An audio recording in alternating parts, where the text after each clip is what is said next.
tomatoes. It's another day above 100 degrees Fahrenheit in southwest Texas.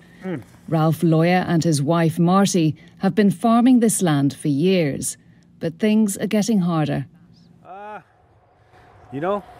Global warming.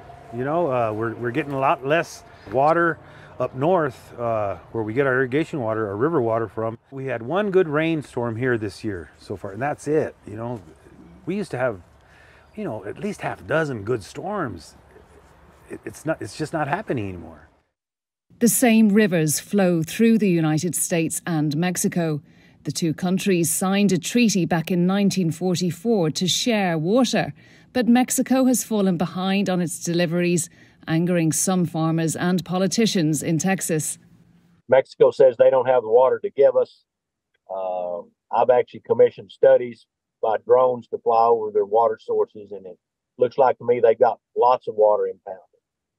So they, we need them to pay up.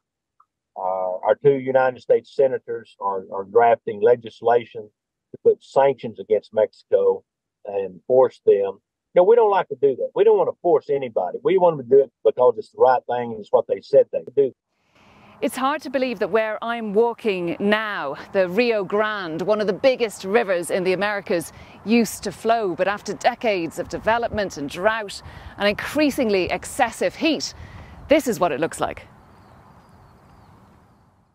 But as you can see, right, the Rio Grande itself is really suffering ecologically, environmentally. The Rio Grande marks the international border between the two countries. Decades of development and diversions have taken their toll. And so now people are fighting for water that really doesn't exist anymore.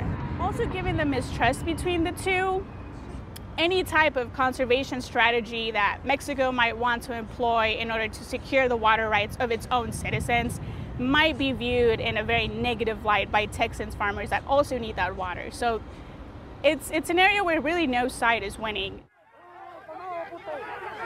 The last time Mexico tried to send water to the United States, farmers rioted. Mexican conservation campaigners say water agreements need to be renegotiated to reflect today's reality of less rain and hotter weather. It's not fair, no? It's not fair.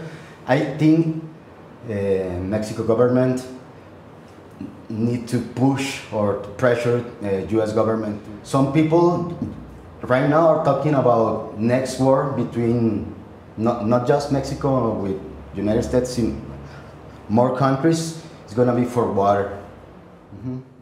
It's a view shared by UN experts who declared water shortages a threat to world peace in a report earlier this year.